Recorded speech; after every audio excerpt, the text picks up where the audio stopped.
The follow on question to you is that if the vision started from improving the learning outcomes, where do you think this has gone wrong? I think this has to do with our general understanding of how technology has to be used in variety of purposes. So we perhaps, and I'm not very sure whether that is right, but that's my understanding, that we got it the wrong way. We first identify the hardware because that's the easiest and probably the most lucrative way of going about it.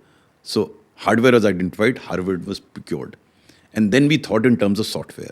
And then we thought in terms of how to use that software. It should have been the other way around. It should have been clearly defined as to what was required to be done, what is the software required for that, and then identify hardware to get it. But as I saw personally also on some occasions, that hardware is sitting there and nothing is happening to that hardware. And if at all it is happening, it is not being used to an optimum level. So that's the problem with regard to procurement. And then in some cases, lack of understanding on the potential that this has, as also lack of understanding of the extent to which and the manner in which it ought to be used. So whereas, as I can use the term, it was sexy to get all the hardware sitting there, it looked very attractive. But whether it was being put to the use for which it was brought, there's a huge question mark.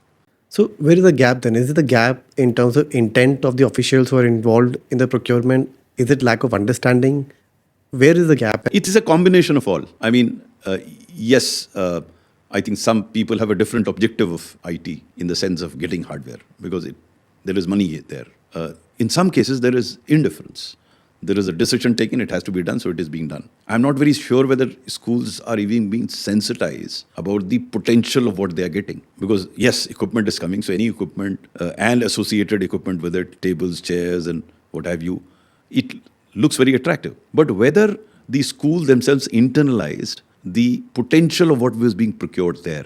And that, of course, was related to appropriately sensitizing and training those that, sensitizing in the sense of the use of it and training in the sense of how to use it, whether this was done appropriately. Because hardware in itself is nothing. The question is how it is to be used, who's going to use it, and the people who are going to use it, whether they are fully conversant with the potential of what is being put there and they have been equipped with the use of those instruments. So I think the training and information dissemination is as important as procurement of goods. So I don't think it would have happened because total indifference. In some cases it is indifference.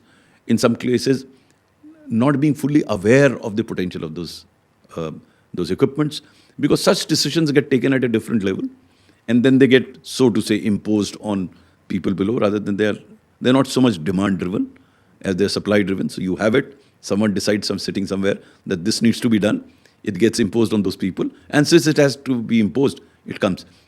As a consequence of which, some schools, some institutions who become aware of its utility, of its potential, start using it. But a large number of them don't, and that money goes down the drain.